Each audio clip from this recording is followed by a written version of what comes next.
This Hangout on Air is live. Hi, it's Joe Corneli calling in from Bedfordshire. There's Charlie in Chicago. Some people are dropping in and out of the Hangout, but we have had Fabrizio here, Charlotte's on the road, Doug is there, Lisa's there, and screen sharing something we've been looking at, and we were going to try to share a landmark from the history of pedagogy, something that comes to mind real quick, and we're going to start with Charlie if we can get his audio on. Yeah, I came back in to hearing you. There was a silence there for a bit. Okay. Charlie, you got audio? Yeah. Landmark in the history of pedagogy, you said?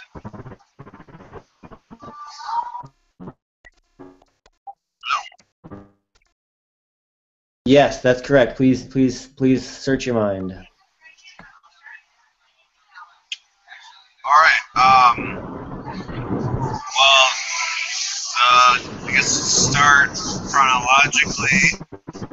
Oh no, I'd say a landmark would be when, not chronologically, but after Howard got started, when Charlotte Pierce really started digging into artwork.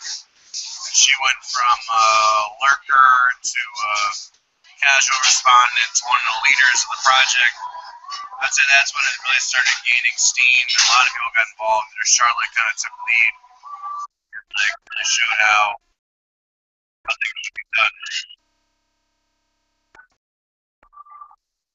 Cool, that's great. And here's Charlotte herself, perhaps, if we can get her on for the next landmark memory. You can't reuse the same one, because we've got to keep it if you're there. We hear you. We know you're there. Charlotte, Joe, you're going way out more than you were before, and out. Oh. Sorry. Charlotte's driving. Charlotte, do you hear me? Yes, I'm in Western Connecticut, and really the connection's only good in towns. So. Okay. Do you have a memory? Because we can hear you right now. A memory from pedagogy that stands out to you. A memory from Peeragogy. Oh, yeah. I mean, when I noticed you and Fabrizio in the forum, kind of wondering what was going on, and it was just you and Fabrizio, and it seemed like something I could help with. You guys are really welcoming, and I had this image of you with, based on your profile photos at the time. It was really pretty funny to think. It is pretty funny to think about now. But did that come through? Yes, it did. I'm just taking notes. Okay, Doug, you're up if you're prepared for this. You come in a nice spot third. On base. I guess for me it was the very first attempt at sort of codifying the subject matter and the very first table of contents, and people picking up and adopting subjects and pieces of the puzzle. And it was sort of a yin and yang, because one, it was fascinating to see how that started to emerge as people adopted things and began to dig in.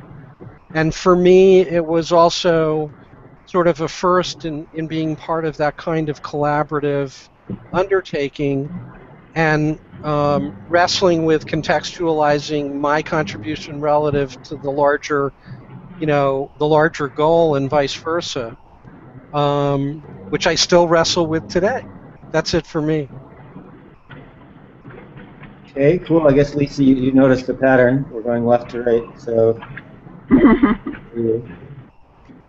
But unfortunately, I'm kind of new, so I'm not really sure. But that should make it easier then, because you don't have to. Well, I've just been trying to catch up. You've been on many Hangouts. Yeah. Is there anything particular that stands out as a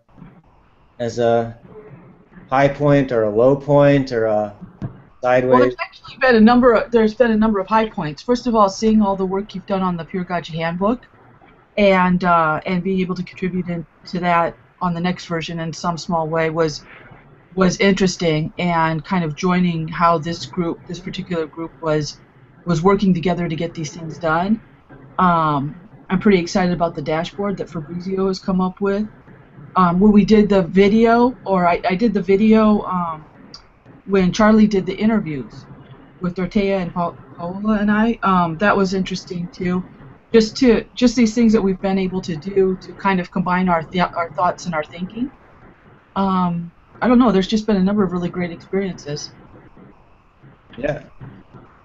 And working with John Graves and George Brett on the patterns was really fun. I mean, we had to John came in from New Zealand, and that time difference was funny, but we were sort of working on two screens and little cursors going all over the place. And yeah. So, well, we should definitely send a copy of this over to John, and burn a copy and send it to George by smoke, but send one in an email to John. And I think, yeah, it's really interesting. So I was just going to say, I mean, some of the highlights for me are obviously meeting people in person. Meeting Charlie in person. I was giving a talk about Planet Math, and he was giving a talk about sharing lesson plans as teachers, and we happened to be at the same session in Wikimania, and here we are years later working together through a kind of curious set of circumstances. But I think all those in-person things always stand out. Like when I met you in London, Charlotte, at the hotel,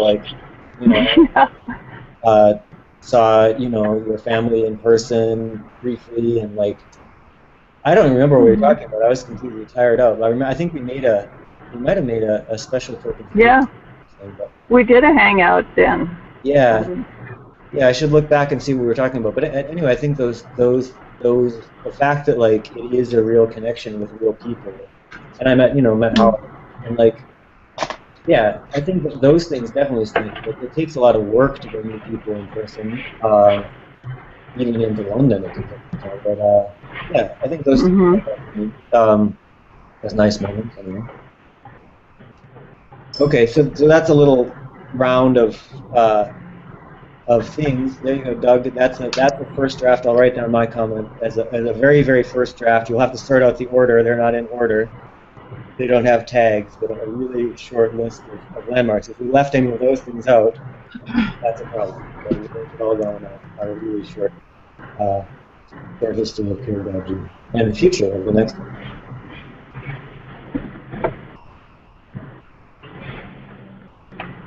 Could you get my water out, Aiden? I'm gonna head out pretty soon. Okay. Thanks a lot for coming in. I hope it was helpful to have us. I was gonna say, we're gonna talk. You saw the emergent roadmap up. Maybe we intend to revise and extend the patterns and methods of pedagogy to make a workable model for education. Maybe you could change the language, something because I see what you and Doug are bringing up, Lisa and stuff. So maybe it's make it a workable model for any peer-based endeavor. Our first use case, or our first medium to explore is going to be education or something. I don't know. Yeah, or non-profits in general. That would work better. Sorry, non-profits in general. Wow. I don't like I don't like that, but you're negating. I don't know. Personally, I don't like that because I don't know what that means. That does. I don't know what that means. Well, like my publishing group, or I don't know, somebody who's trying to bring water to villages in Africa or something. But then, would that not work for a for-profit publishing group, or would that not work for a company that's trying to make money by selling water? No, it's not that it would not work. It's just, it's just one segment of the market, as it were. I think we should. I think we should say general. So, Sorry, go ahead. so I think we should stay general, and I think education is kind of a red herring. So it's there as a thought experiment because everyone's familiar with it. We've all done that. But yeah, I think we all agree it's about collaboration. Could be for profit, could be non-profit, could be no profit, whatever, anti-profit. Yeah, definitely. So I think it's hard to make that clear. But I think if we say, okay, here's a couple case studies, it's going to start to become a little bit more clear. Go ahead, Charlotte. Sorry, I keep cutting you off. Oh, I just, I'm doing some classes at the Artisans Asylum in Somerville, Massachusetts, which is a giant collaborative makerspace, and everything from 3D printing to plasma cutting of metal. I'm doing woodworking machines. Wow. But it's I think a place like that, if I guess I could go and observe their pedagogical practices. I mean, it is very pedagogical. I mean, and collaborative. And I think there's just hundreds of little spaces where people can rent a booth and do whatever they do, like making mechanical or big robots and stuff like that, and mechanical or moving wings for costumes. So I think people learn from each other there by virtue of having a space there or taking a class there. I mean, things like that, if we could go in, and I just think it would, an example or a template always helps people visualize how this could work for them. Yeah, and that one would be cool because it's kind of a physical template. So you could be like, here is the station where that happened. And here's how. Yeah, I mean, just a nice little video of walking through these spaces, and you see people talking to each other. You see a jewelry maker talking to a woodworker. It's pretty cool. That's why I made this. That's why I wanted to include this map of the university. It's kind of, we've all seen something that looks sort of like that, and we may not agree with it, but we know what it is. And so we can say, okay, yeah, we can imagine there was that. We can imagine what it would be like to live in a place like that. We've all pretty much done it before. And there might be some things going on there that we haven't thought of, that we could incorporate. Sorry? Oh, did you not hear? There might be some things going on there at a place like the Artisans Asylum that we haven't thought of, or that could inform our, list of patterns or techniques. Yeah, surely there would be. And I guess I wonder, that would be an interesting question about, like, what is change? What? Like, well, could we teach a class? Could you say, I'm going to teach a class on pedagogy, which could be pretty cool. Maybe you could even get paid for that. You're in the same place. That's cool.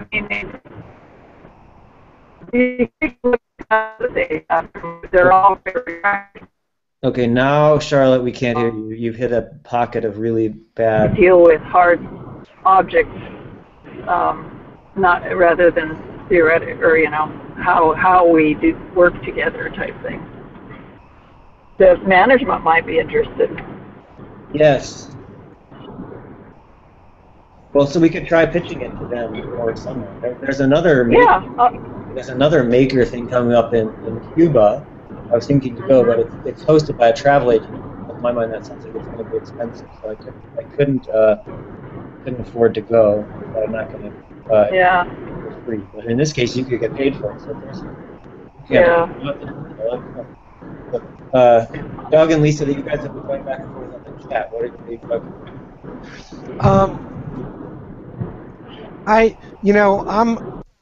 I keep coming back to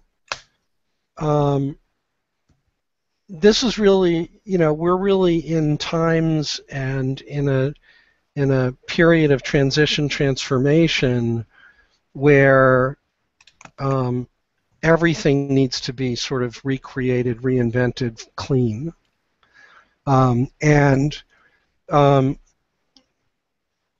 Organized hierarchical industrial era companies are choking on the old model and the old structures, and the people in them are feeling horribly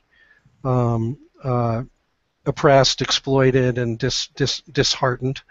There are, .com and cremation and online service sectors with companies that are at the forefront in the early adopter category that are doing holacracy and doing new management structures and doing all sorts of new wonderful, interesting experiments and touchy-feely things. But they're early adopters and they're in special space given the nature of the businesses they're running, what their products are or services are in terms of being virtualized or online. And so between those two worlds, you have a chasm. And figuring out how to play together, how to collaborate together, how to work together in a large global 500,000 employee company and transforming it quickly and getting it up to speed in the 3.0 world and way is where I see sort of the greatest need, the greatest appetite. But the truth of the matter is universities are having no less of a struggle, right? Mm-hmm. Universities have massive overhead, massive infrastructure, massive industrial model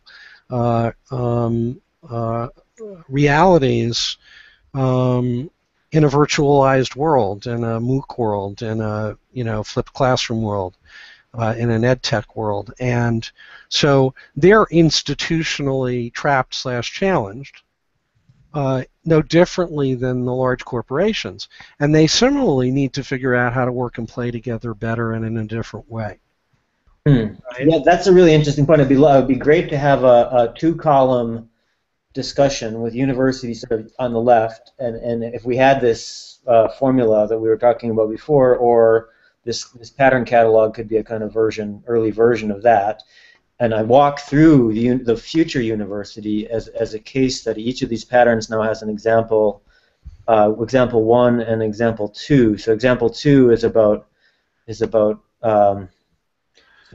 this is too big. The example 2 is about universities. So I was going to say, well, okay, peeragogy is great, but if we want to have a space science research in peeragogy, well, the people who are doing space science are going to need an observatory. So it's not going to work for everyone getting together free online on the internet, no money changing hands. At least one of those persons is going to have access to, a giant satellite array or a telescope, on a hill or something. It doesn't have to be all of them. They don't all have to have them. They don't all have to physically go there, but they still need access.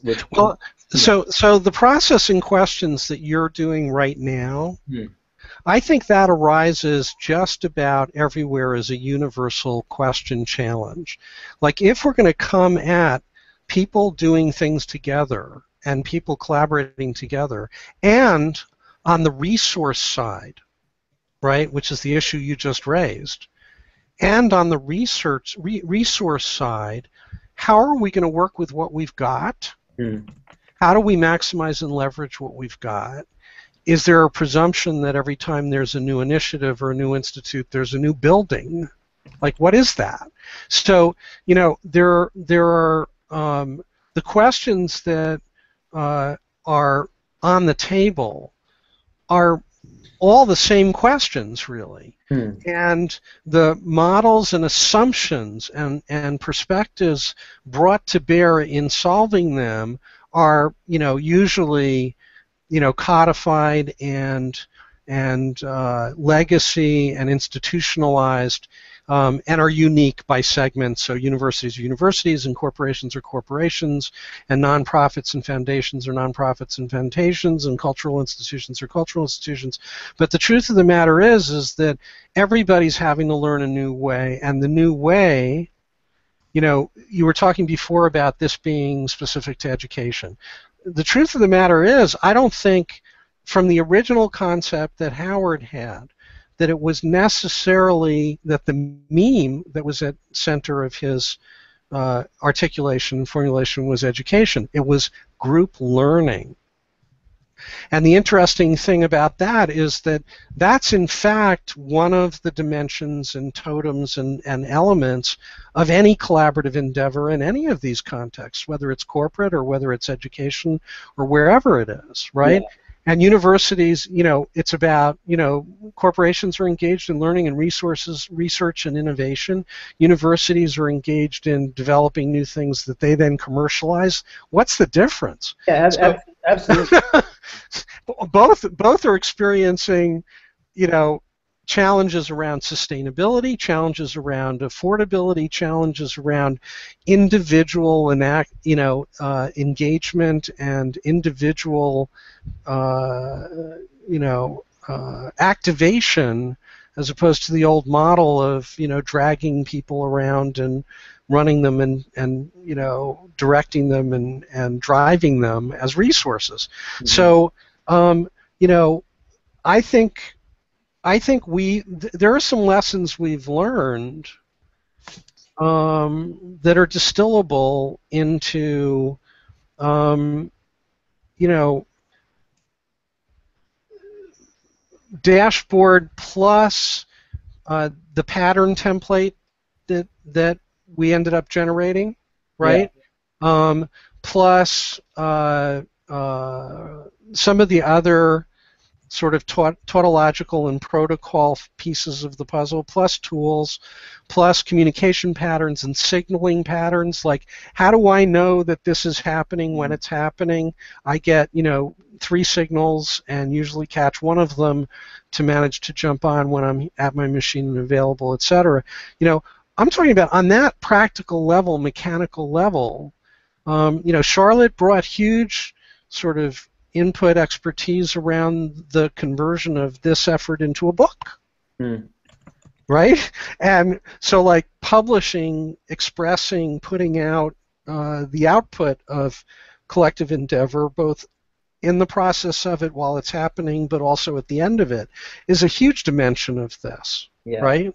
And how do you approach that? How do you come at that? How do you do that? All of the nitty-gritty mechanical how-tos and elements of that, I think, could be distilled out of what we've done, and that's where I say it's discontinuous. Like if we all came to this project as if none of us were involved with it previously, and looked at us as a case study and said, okay, what did these folks do? Where did they end up? What are they using? Yeah. Now, today. Interesting. Right? That's a discontinuous exercise, but it would be a really interesting analytical exercise. Yeah, that's great. I'm typing that right in here. Yeah, I agree with you. So that is interesting, and I think that the basics. So one of the things we talked about in the last meeting was taking the handbook. And you used the word distilling quite a bit. So we could literally rewrite it all. And actually, I think we should. A lot of it, which I wrote, so I'll take credit for all of those parts. Either I wrote or edited them. But I didn't edit them very well. And the ones I wrote, I can't say I wrote very well either. So that doesn't matter. You know. But there's something there. Maybe the only thing that I got right was filling about the right number of pages. But even then, I think there's too many. So what a lot of the ingredients are interwoven. Yeah, but a lot of them are ones that are in our chats, in these conversations, in our videos, all this stuff. And so I was thinking, what if we, you know, and we really all like this pattern thing. What if we took the handbook, and the next time you go to the section that's called Assess, you got, 5 or 6 of these little things, little recipes, little recipes. We're not talking Exactly. about one cake, but we're talking about how to make 5 different cakes. You want to make a cake out of wheat flour or rice flour. You want to make it with sweet chocolate sauce, or you want to make it with spicy caramel sauce. Okay. I think if we extract the recipes out, or we extract ingredients, or we extract and if we do it without concern for organization, right? We just sort of like suck everything out that we can and aggregate everything out that we can, that maps to specific, concrete templates, lists, protocols, tools, methodologies, practices, right? And we bucketed all of them and looked at them. I think we could then sort and sift them pretty easily. Yeah. In terms of whether it's a protocol, whether it's a tool, whether it's a template or a resource, a facilitation tool, et cetera, et cetera, et cetera. I think we could sort and sift all of that, because part of what has been the challenge from the beginning through today is that it's onomatopoetic. We're purporting to handbook the peeragogy process as a process while we're applying it. Yeah. Not to peeragogy, but applying it to all sorts of things. When you start going to not just having, here is a refined statement of the pattern template, right, as a setup, but here's the pattern template as applied to these 5 case studies. Yeah. Right? And when you conflate the tool or the practice or the approach or the perspective or the orientation or decision as a collective decision or output with something it's being applied to, it sort of muddies the ability of somebody looking at this and going, oh, I could see doing this in my situation this way. Yeah, I think that there's a bit of, definitely, and it could take some practice to tease these things out. It's it should be cross training, not doing it all at once, so we get both in there fairly efficiently. But yeah, not all at once. So you don't cross train in the gym and running by like trying to use the lifting weights while you're running. You would probably exactly. and one thing that I'm really, really good at is the distillation process I'm talking about. These days I've gotten really, really good at separating out the essentials, the objective essential ingredients of things without bringing any baggage with it. Yeah.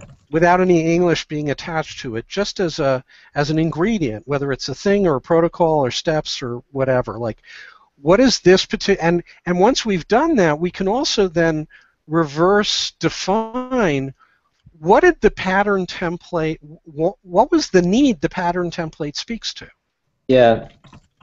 Why did we need that? What was the context conceptually or productively or collaboratively that we needed to generate that in order to do what in service to the collective project? So that's really interesting. I remember one comment you had when I was finishing up my thesis. Maybe I don't even remember this, but you talked about replaying the history of mathematics as a kind of interactive or collaborative video. Oh my God! I still like. I have this conversation with my daughter all the time. She's an undergraduate, just graduated with a physics degree from a tech school, and I was like, the book that you should put together as editor is all of the really key important papers at the key events and moments of the development and evolution of physics as a discipline. Yeah. And a curriculum would be reliving those, rediscovering those, reconnecting those dots. Because that was where the rubber met the road at each point in time when, Einstein hit E equals mc squared. Like, at that moment, that was the aha, how did he get there? Yeah. And if a student goes through that process, they're going to understand what it means. Absolutely. As part of a, Yeah, and math is the same way, right? Pardon? Math is the same kind of Yeah, math can be discipline. the same way, but it actually even becomes even more tangible and maybe even more exciting when you think about physics. But yeah, we could try to do the same thing on a micro scale of our project, or maybe even a bit of a retrospective, like the precursors of this project, all of this. Exactly, exactly, exactly. And distill out of it the ahas, Yeah, yeah. right? Okay, so it's kind of the historical view. Well, we should get Alex Gagnon on here to do that. He's such a history-minded guy. Absolutely. Uh, Absolutely. That would be cool. So I'd love to do that, right? Um, I don't know what the most effective approach would be, whether it would be setting up a sandbox document or page in on the drive or in the wiki or wherever, to pull stuff out and distill it out and collect it as a first step.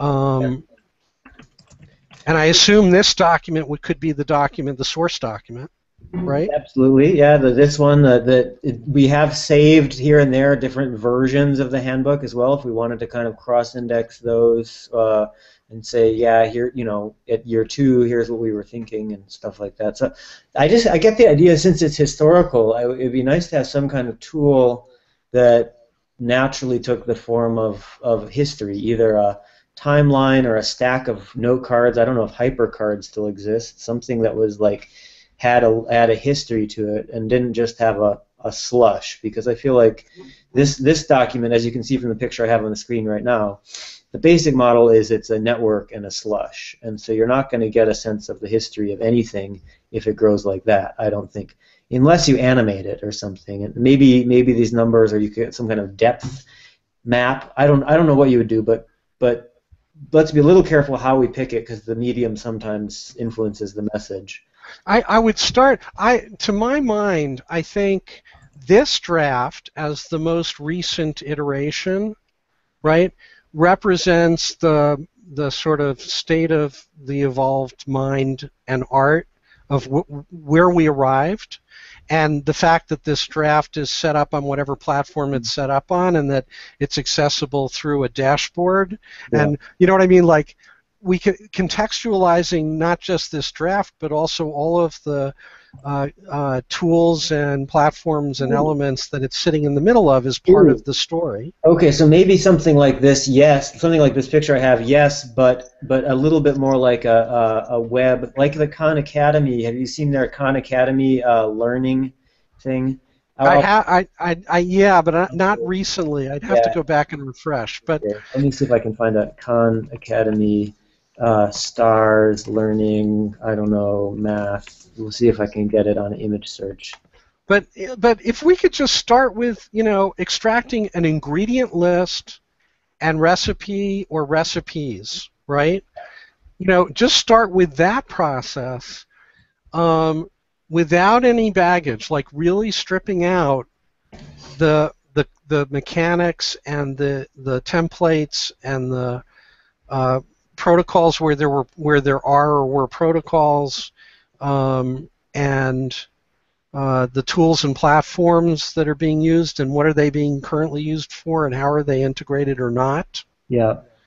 I think that in and of itself would be a huge insight. It would be a huge value distillation of a particular kind, but one that could very possibly amount to something really valuable, propagatable, promotable, marketable, distributable, for folks that is a rubber meets the road kind of output. Yeah, I also like it because it's something we could iterate on very easily. So like once a week.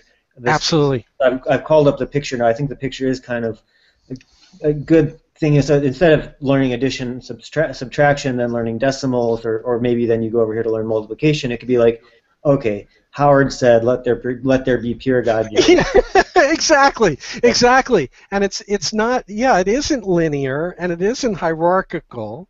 Some things may have sequential properties, but the ingredients and the elements themselves all should be laid out as a comprehensive matrix and should coexist, and you should be able to jump into it at any point on a needs basis, because once we've done that, once we've distilled all that stuff out, it then becomes relatively easy to set up a rubric where if somebody needs X, they want to go here. Yeah. And it gets them in the neighborhood, in a Prezi kind of way, or in a Pearl Tree kind of way, yeah, or a Brain kind of way. Okay, cool. So let's leave it there. Lisa, I've taken over the chat. I'll go back here about collaboration. Do you want to maybe comment and say if there's closing comments from you? Anything you want to add in? Actually, no. Okay. I think we're on the same page. I've been listening to Doug and what you guys are talking about, and I think we're on the same page. Okay, sounds good. Yeah, I think you and Doug have been both kind of a good tag team. You aren't always on the same calls, but you often say the same things. It's not just about education, so I appreciate to get those reminders. And I think having you both on this call, it's coming through in stereo right now. So that's really helpful. And okay, I'm gonna stop the broadcast and copy the chat and do all those things I usually do. Talk to you guys next week. Thanks again. And yeah, you're both on the paper, so let's continue to discuss there. But maybe Doug, yeah, why don't we, as we're editing this thing, maybe it would be a good exercise. Kind of like what's that? Chain smoking. Start the next document off of the closing of the cleaning up of the last one. Let's start the next one. So maybe we should create a new one. Doug, do you want to, because you said it, do you want to take charge of creating that, and then we can, Sure. Now, where is the best place for me to go to find sort of protocol for doing that? I would say just go on Google Docs, create a document, set the sharing to anyone who has a link can share it, and then either email it around or put it on the Google Plus group, and we can go from there. There unfortunately isn't a good protocol. Well, Charlotte would say there is. There isn't a good protocol that anyone uses. So okay. Anyway, yeah, Charlotte has a protocol, but no one follows it. So do something like that. And then Okay. we're about halfway there. Anyway, okay, cool. Thanks a lot. I'm going to close it out. Bye, everyone. Fabrizio, it was great to see you again. If you're still listening, thanks a lot. Dorothea, I was thinking of you. That's why I started the broadcast. If you're watching, well, hope we see you again next time. And everyone else, Peeragogy is awesome. Okay, bye.